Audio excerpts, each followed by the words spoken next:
Ariel Umpierres, geopolítica, columnista de Negocios TV, es historiador, es economista y lo disfrutamos cuando observamos sus columnas. Y lo disfrutamos también porque tiene algunas apreciaciones contundentes sobre el bloque anglosajón que compartimos en términos filosóficos. Y le estamos dando la bienvenida. Ariel, bienvenido a Radiográfica, bienvenido a Los Especiales. Gabriel Fernández te saluda. ¿Qué tal, Gabriel? ¿Cómo estás? Buenas tardes. Gracias por tu introducción y yo también te sigo a vos y respeto mucho tu trabajo. Bien, Ariel, se acaba de realizar una reunión muy singular en Davos, ¿no? Con algunos elementos cortantes, punzantes, y al mismo tiempo con desde el centro de Davos, una ratificación del sentido del intento de hegemonía del capital financiero que viene siendo sacudido. ¿Qué te queda de esta última reunión? ¿Qué te quedó informativamente y qué te quedó para reflexionar sobre este último encuentro en la Ciudad Nevada? Bueno, en primer lugar, yo participé 2 veces en Davos y es más de lo mismo. Ya no me sorprende. Hay que demistificar a Davos también. A Davos vamos los giles, como yo. Como dice un argentino que entrevisté hace poco, Guillermo Moreno, que usa ese término con mucha asiduidad y a mí me hace gracia. Yo soy uruguayo, ¿no? Y allí van los giles. Giles quiero decir no van los número uno, quiero decir, no va Rothschild familia, no va Morgan familia. Van los empleados, como era mi caso, yo era CEO de una gran empresa internacional, y opinamos y demás, y opinan en este caso. Es un encuentro para hacer relaciones públicas, para hacer relaciones interpersonales, no se toma ninguna decisión, allí no se toman las decisiones, el poder real del mundo no toma decisiones en Davos, ni en el Club Bilderberg, ni en la Tricontinental, entonces todas esas pavadas que escribe gente, que escribe libros sin saber lo que es el poder real, para vender libros y la gente los compra y piensa que allí o en la masonería se toman decisiones. Allí no se toman decisiones, allí se expresan, se repercuten algunas decisiones o algunas orientaciones que no van mucho más lejos de lo que acabas de decir, Gabriel, de la financiarización del planeta. Es decir, el mundo occidental, ¿no? Una vez se dice el mundo y en realidad estamos hablando de Occidente, Europa, Estados Unidos, Japón, Corea del Sur, Australia y algo más, Canadá, que reúnen más o menos unos 1.000 millones de personas, por decir en términos absolutos, de población mundial sobre 8.000, es decir, en ese mundo quedan afuera 7.000 millones. Nada que más. se están organizando bastante bien, digamos. Sí, claro, y nos venden, recordad que son los dueños de los medios de comunicación, esos que a vos y a mí muchas veces nos censuran, no nos dan acceso, y que elaboran un discurso único. Y este mundo occidental, a esto quería decirte, Gabriel, está orientado a las finanzas, se ha hecho financiero, ha dejado de ser productivo, por eso la producción viene de Asia, de China, de todos esos países, de la India, de donde quieras, de América Latina, de México, y de muchos otros países, de Pakistán. Y el mundo occidental, Europa, Estados Unidos, se ha dedicado a la especulación financiera, que no es más que eso, que en Argentina se lo llamó en un momento la bicicleta financiera, y en Europa, Estados Unidos es exactamente lo mismo. Por eso la obsesión que tienen con la inflación. Yo soy economista, soy doctor en economía, y la inflación sí que es cierto que es un grave problema, lo es en Argentina, con los niveles que tiene, en otros países. Pero a quienes más les preocupa la inflación, aparte de los trabajadores y las personas que pagan altos precios por las cosas y demás, pero el meollo de la cosa está en aquellos que se dedican a la especulación financiera, porque si hay una inflación alta, ellos pierden en el negocio financiero.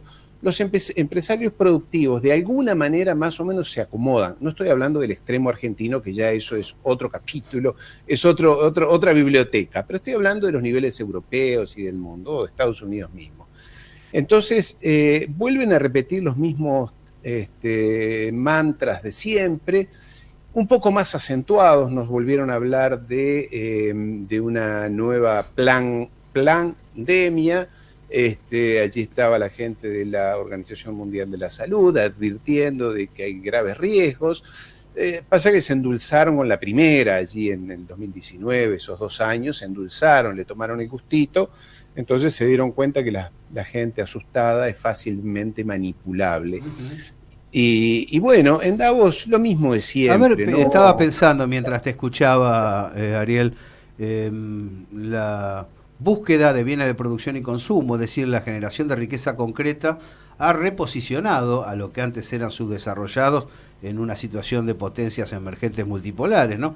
La sensación es que en el mediano plazo le pueden torcer el brazo a las corporaciones financieras, aunque hoy parezcan muy poderosas, sobre todo a través de la difusión internacional a la que hacía referencia, porque economías como las del BRICS, como las de la Organización de Cooperación de Shanghái, que apuestan a la producción concreta, a la realización de bienes reales, y en definitiva, si no son demasiado hostigadas desde fuera, pueden sacar ventaja.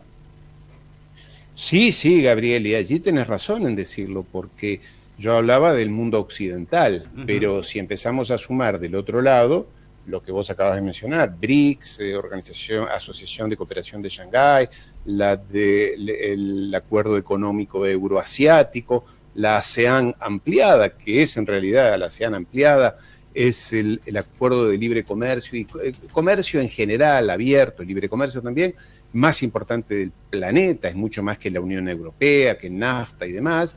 Acá en Occidente ni se lo menciona, allí lidera China, obviamente, con los gigantes del sudeste asiático, donde sí hay producción, donde se apuesta a 2 cosas que fueron la constante de la historia de la humanidad, por lo menos reciente, de los últimos 1000 años, si querés, que era producir y comercializar, intercambiar productos. Esta era la constante. Lo que pasa que los anglosionistas, porque ya el término anglosajón no me alcanzaba, los anglosionistas en estos últimos 200 años nos han acostumbrado a que hay que depredar, hay que dar golpes de Estado, hostigar, someter, masacrar, en fin, todo lo que han hecho, en el caso de los ingleses, en la India, de manera espantosa, lo que han hecho en China, con las guerras del opio, y demás, nos han acostumbrado a que todos pensemos que es así como siempre funciona el hombre, y no es así, no siempre ha funcionado así.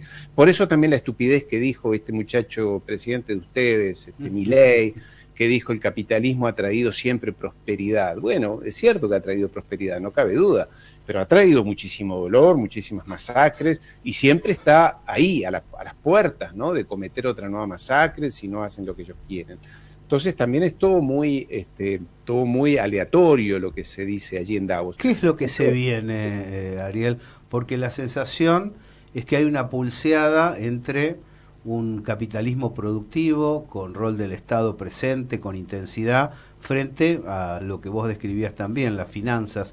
¿Se viene una nueva era capitalista, un poco más justa, un poco más controlada desde las instituciones, desde los sectores populares, con una impronta oriental diferenciada de la hegemonía occidental de los 90, o se viene otro régimen, se viene otro sistema de vida?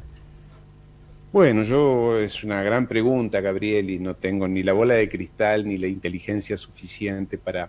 Creo que vienen cambios importantes. En primer lugar viene seguramente, casi seguro, el retorno de Trump al gobierno en los Estados Unidos, que es un modelo ligeramente diferente. No es ni bueno, ni malo, ni qué lindo, ni generoso, ni nada de todo eso, pero es un modelo diferente al que proponen los demócratas. Claro, genera trabajo por lo pronto. Claro, él dice, bueno, América primero, ¿qué quiere decir? Traigamos las producciones a nuestro país, les dijo en su momento al Congreso Judío de Nueva York, le dijo, yo no necesito el dinero de ustedes, pero por otro lado, como su yerno es un líder importante de la colectividad Lubavitch, de allí de los Estados Unidos, estoy hablando de Jared Kushner, cambió la embajada de Tel Aviv a Jerusalén como un gesto, cosa que quiere hacer también Milei. Pero en fin, eso por un lado, y eso va a ser muy disruptivo para el escenario político, geopolítico propio de los Estados Unidos. Esto puede producir una tormenta yo conozco bastante bien y viví muchos años en los Estados Unidos, allí en Washington, y creo entender por lo que me dicen amigos y por lo que deduzco, que se viene una era de muchas convulsiones internas dentro de los Estados Unidos. Algunos llegan a esbozar hasta la idea de una posible guerra mundial. En todo caso... Algo nos han comentado de eso, sobre todo por las colisiones interempresariales. Ahora, va a ser la llegada de Trump un movimiento interesante al interior de la OTAN, ¿no? Sin duda que sí, al interior de la OTAN, al interior del mundo occidental en general. Bueno, él, recordarás que cuando empezó la guerra de Ucrania le dijo a Biden que era un tonto, que cómo se iba a meter en eso, que él esa guerra la resolvía en 2 llamados telefónicos con Putin, que no se metiera con China, a pesar de que él fue el que, no él, porque fue Obama en realidad, el que empezó aquel hostigamiento hacia China, pero que era, por lo pronto era comercial nada más. En todo caso, y para responder a tu pregunta inicial, yo creo que yo por momentos, y como vos me ves a veces en algunas intervenciones, yo he llegado a pensar, y no lo descarto, que vayamos a una conflagración mundial de envergadura en serio, porque estos muchachos, los anglosajones o los anglosionistas, no van a entregar el poder hegemónico que se acostumbraron a tener frente a una China, frente a BRICS, frente a ese mundo que está allí, que está naciendo, que está surgiendo, que está tomando poder, que fue además, Gabriel, recordémoslo, ese fue el centro del mundo económico, productivo, bancario, durante 1000 años, del año 1000 al 1900, más o menos, 1850. El epicentro era China, era el sudeste asiático, era el mar de China. Ese era, hasta que llegaron los ingleses y bueno, todo cambió un poquito a partir del siglo XVIII. Pero quiero decir, eso está como volviendo a resurgir aquella Asia, con China a la cabeza, y un mundo anglosionista que no creo que esté dispuesta a entregar el poder o a entregar la hegemonía con total pasividad y buenos modales. Claro. No lo creo. La llegada de Trump probablemente, hay que ver, porque una cosa fue Trump en el 2015 al 2020 y otra cosa es el Trump que venga ahora, no sabemos, tampoco creamos que las personas son rígidas. A lo mejor este hombre vuelve otra vez a la guerra, vuelve otra vez a esto de mandar, a esta reacción, a estas reacciones violentas hacia el resto del planeta. Que yo creo, los conozco bastante bien a los americanos. Ellos no van a entregar, no se van a entregar calmamente, como de alguna manera se entregó Inglaterra después de la en la Primera, Segunda Guerra Mundial, y le entregó la hegemonía a los Estados Unidos con total pasividad, sin disparar tiros por lo menos. El imperio inglés, británico, entregó su lugar a los Estados Unidos. No de buena gana, pero sin demasiado... India es un buen ejemplo. Ariel, qué interesante. Se presenta fuerte Xi Jinping cuando hace alocuciones sobre las iniciativas de desarrollo global, además de la Franja y la Ruta, a señalar, somos una civilización, no queremos conquistar a nadie. Y hay un debate dentro de las zonas emergentes de si China es un nuevo imperio o si China es un colaborador de las naciones emergentes. ¿Cuál es tu mirada? Bueno, siempre es complejo entender una cultura, una civilización, como dicen ellos, tan diferente. Yo creo que no es ni lo uno ni lo otro. No es ni un imperio ni un colaborador. Es un comerciante. Los chinos son comerciantes. Y son comerciantes bravos, bravísimos. Si te pueden ganar, les gusta ganar, y si te pueden pasar, te van a pasar, y si te pueden engañar, te van a engañar. Pero la pequeña diferencia es que no te van a mandar a la CIA, al MI6, a darte un golpe de Estado porque no les gustó Salvador Allende en Chile, o no les gustó el proceso en tal, o no les gustó Maduro, o no les gustó... Hacen negocios con todos, lo que quieren es comprar lo que necesitan y venderte todo lo que tienen. Ese es, y desarrollar su mercado interno, su sociedad, su cultura, viven entre ellos. Mira, yo siempre doy el mismo ejemplo porque yo he estado muchas veces en Chile, he negociado con los chinos.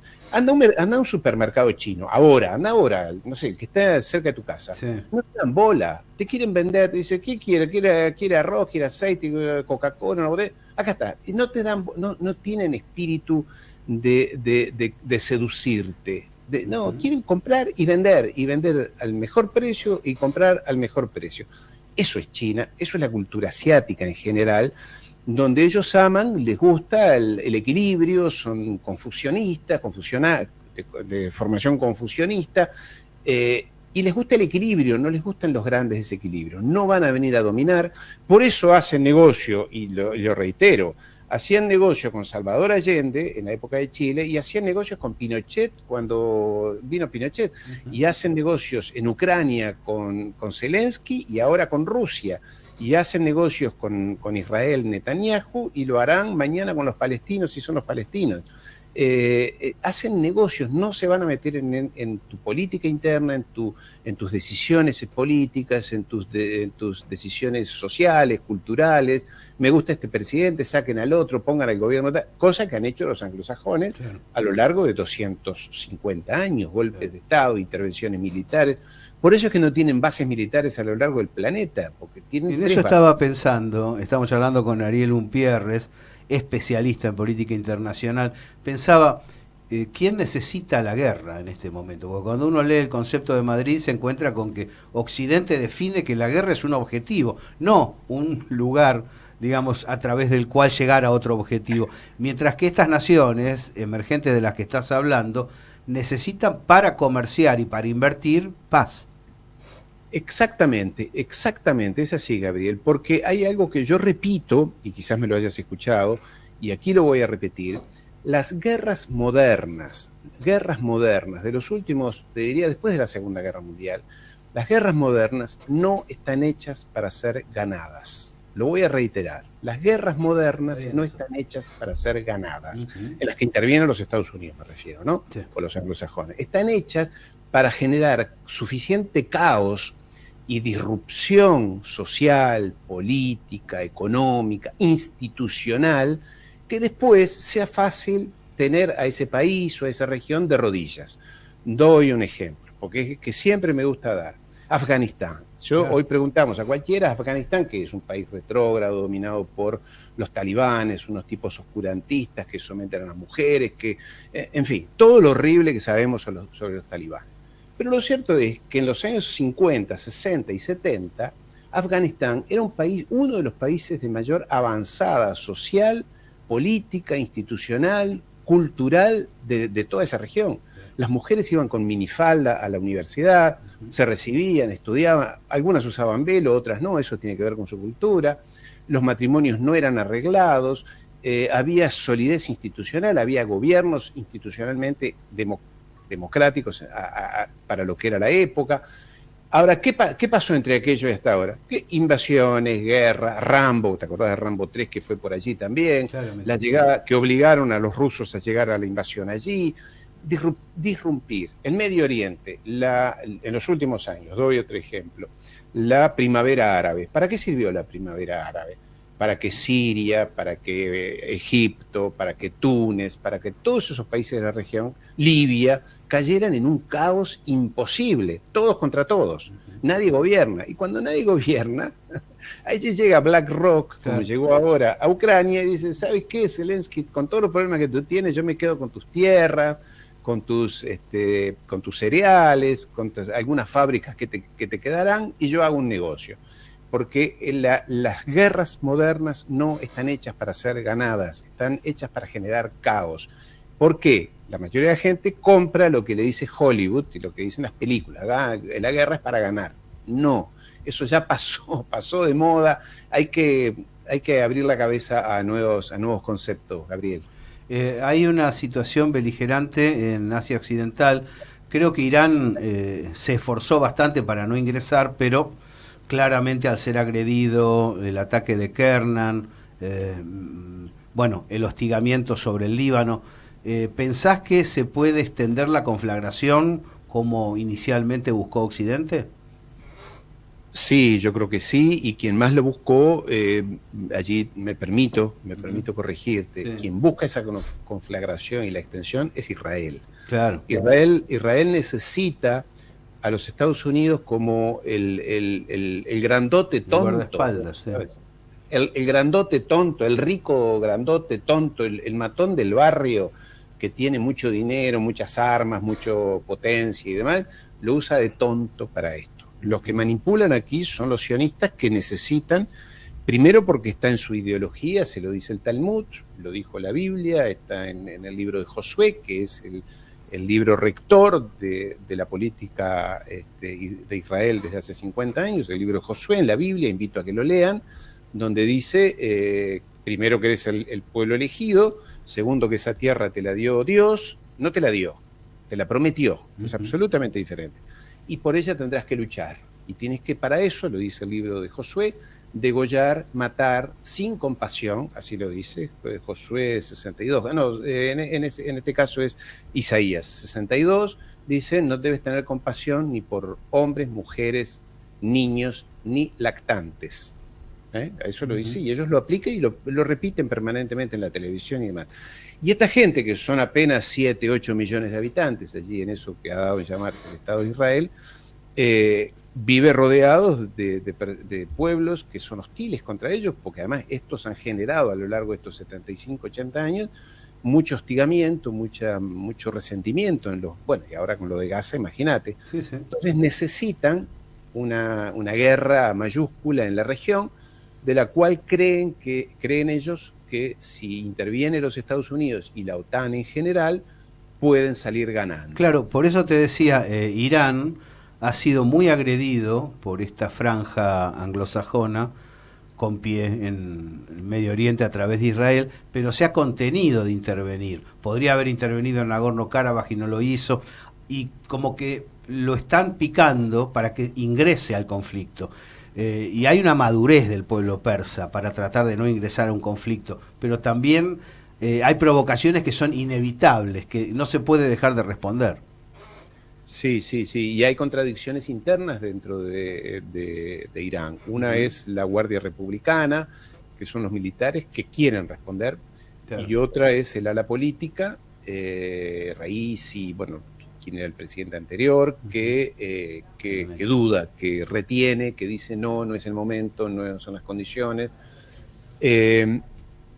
Yo creo que sí, es como, yo admiro la paciencia de esta gente, como también la de Putin con no arrasar como podría hacerlo con el resto de Ucrania, incluida Kiev y demás, con todo el enorme, descomunal potencial militar que tiene Rusia, podría arrasar con Ucrania, y no lo ha hecho, entre otras cosas porque abajo de las bombas habría poblaciones prorrusas, pero ya del otro lado, más hacia Occidente, son todos amigos de los nazis, por decirlo de alguna manera. No todos, pero la dirigencia sí.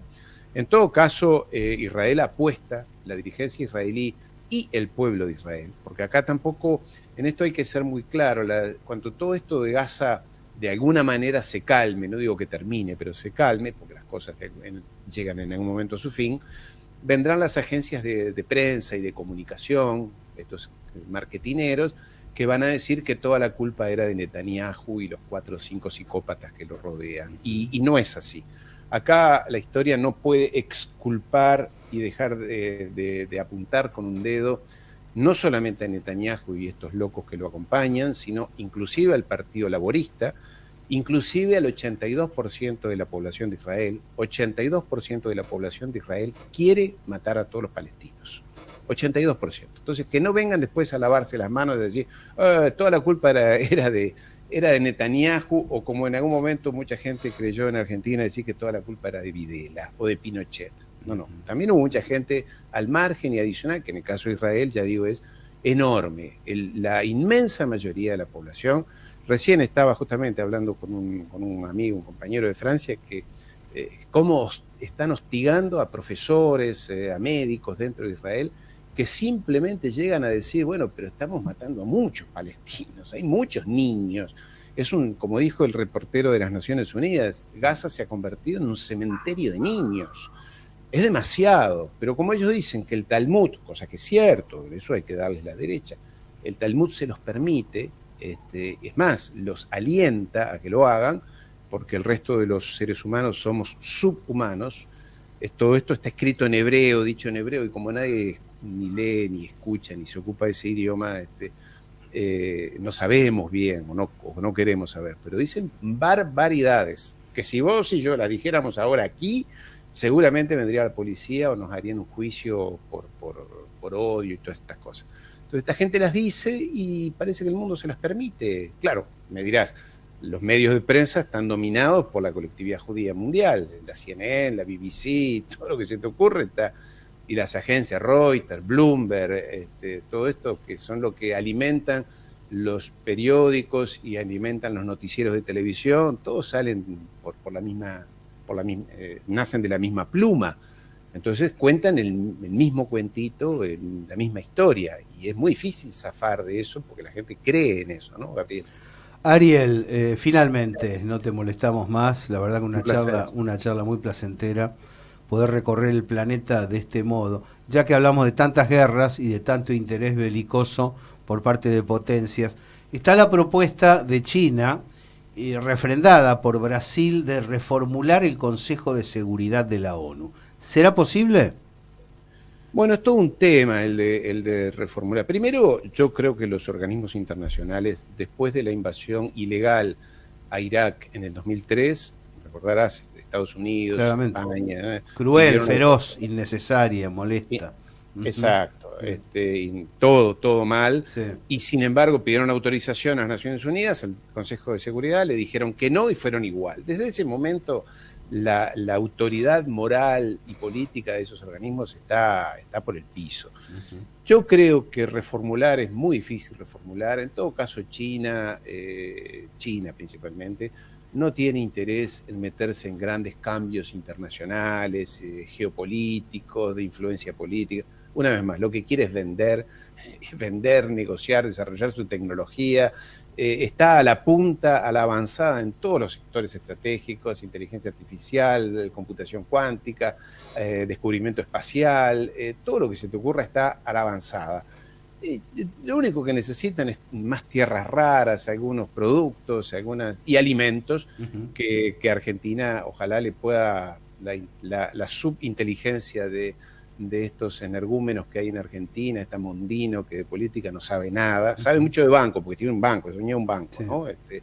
Pero lo llevaron a estas piruetas con China, primero me enojo, no te quiero, después sí te quiero porque te debo.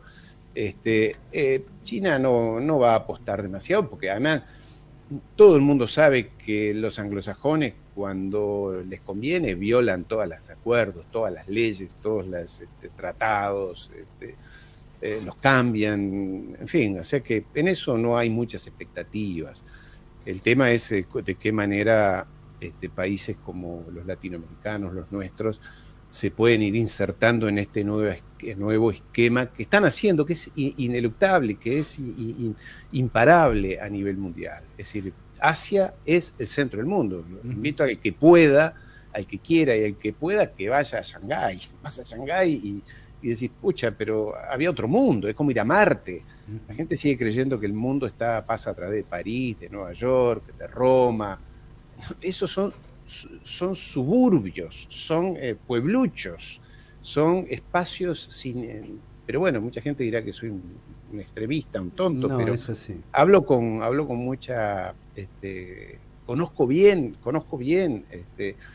bueno, el mundo pasa por otro lado, está pasando por otro lado, y además no les importamos mucho nosotros a ellos. Por eso, para responder a ellos, no quieren que hables chino, que seas cultura china, que festejes el año nuevo chino. No quieren, no les interesa, no les interesamos nada.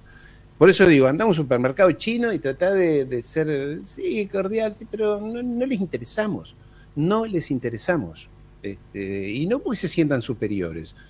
Porque son 5.000 años de cultura, tienen mucho por hacer, no nos entienden, no les interesamos porque tampoco les interesa entendernos mucho.